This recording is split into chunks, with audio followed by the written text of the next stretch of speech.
Good afternoon, Hollywood stars. This is Mrs. Woram. Today I'm going to read to you Chocolatina, and I have permission from Scholastic to be reading this story to you. This story is written by Eric Kraft.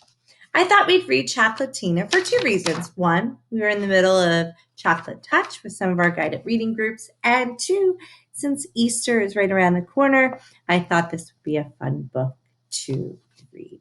So we're going to read Chocolatina.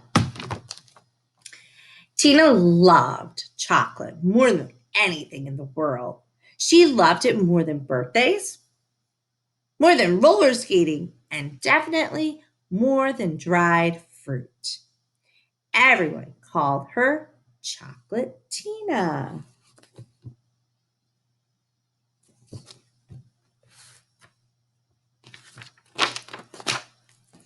When Dad asked, "How would you like your eggs, Chocolatina?"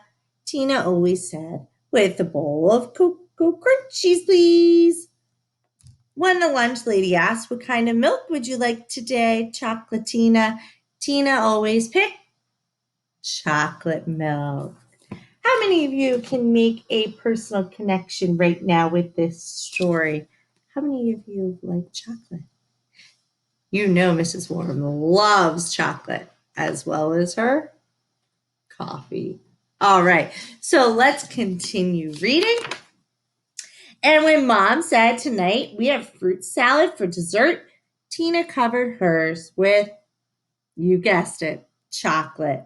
Tina's health teacher, Mrs. Birdman, hated chocolate and everything else that children liked. "You should eat only foods that are good for you," she told the class. On special occasions like birthdays or full moons, she would give them dried prunes.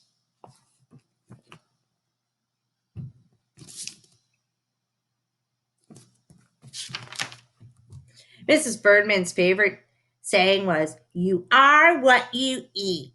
She would write it on the chalkboard and make children repeat it every day at the end of class. "You are what you eat. You are what you eat. You are what you eat." Uh-oh, I guess I'm chocolate and coffee.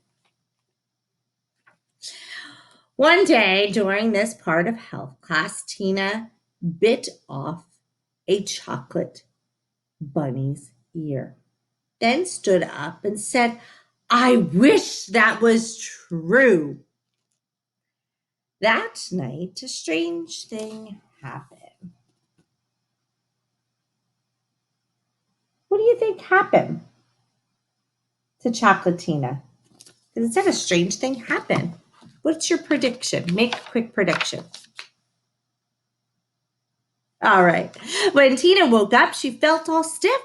She went downstairs and looked in the mirror. Immediately, she saw, "Oh, I've turned into chocolate," she cried. "Whatever you say, Chocolatina, dear," said her mother from behind the newspaper. "Now hurry up, eat your breakfast, or you'll miss the bus."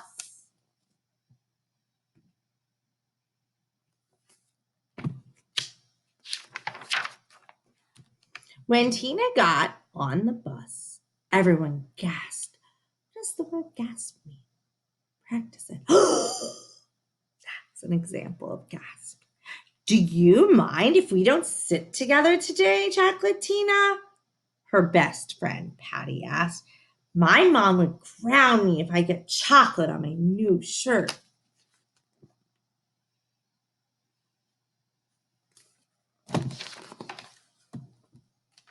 After a lonely bus ride, Tina was glad to be in the spelling class, her favorite subject.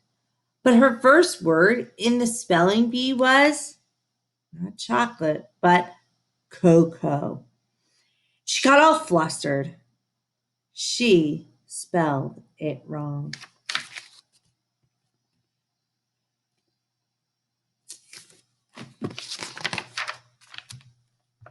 At lunchtime, Jimmy Ronnie tried to bite off Tina's elbow.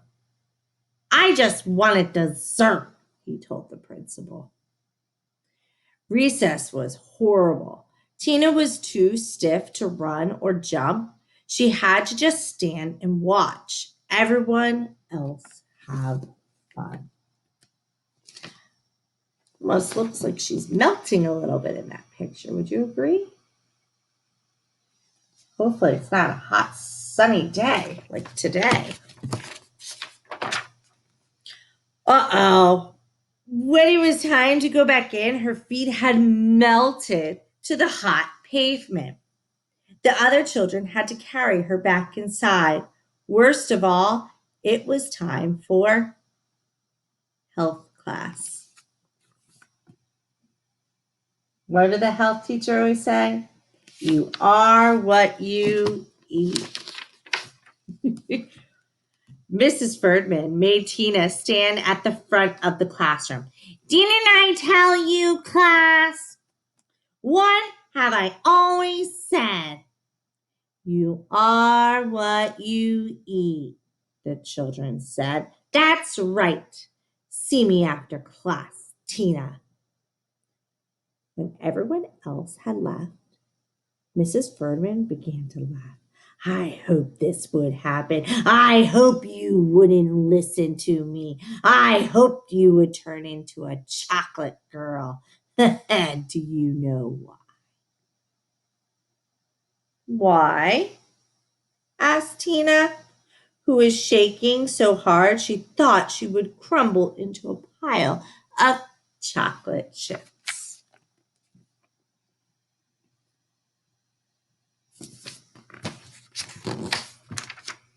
Because I love chocolate better than anything, shouted Mrs. Ferdman. She grabbed Tina, opened her mouth wide, and went straight for Tina's right ear. Dun, dun, dun, dun. Uh-oh. We found out a fact about Mrs. Ferdman. Just then, the principal walked in. Mrs. Ferdman! I was wondering, Mrs. Ferdman, what on earth are you doing? I thought she was a prune, said Mrs. Ferdman. The principal walked Mrs. Ferdman outside, and she was never seen at school again. That night, safe at home in her bed, Tina cried a little chocolate syrup tear. I wish I could be normal again, she whispered.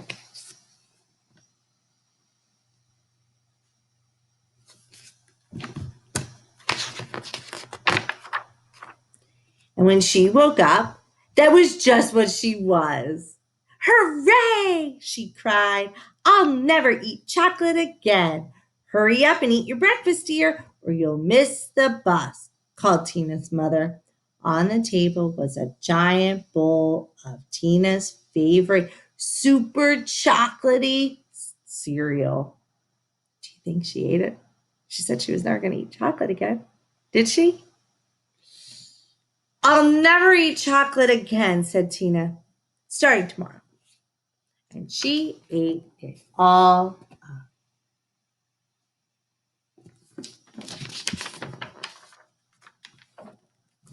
The end. I hope you enjoyed this story. I know it is a favorite at my house, and it's a favorite book of mine to read to children. It's just so fun, and it reminds me of how much I personally loved chocolate as a child and how I still do. So hopefully I don't turn into the chocolate touch or the chocolatina. All right, third grade. For now, Mrs. Woram signing off. Have a fantastic, wonderful day. It's going to be beautiful. Please go spend some time outside, if allowed by your parents, and keep that distance from others. Have a great day, friends. Bye-bye.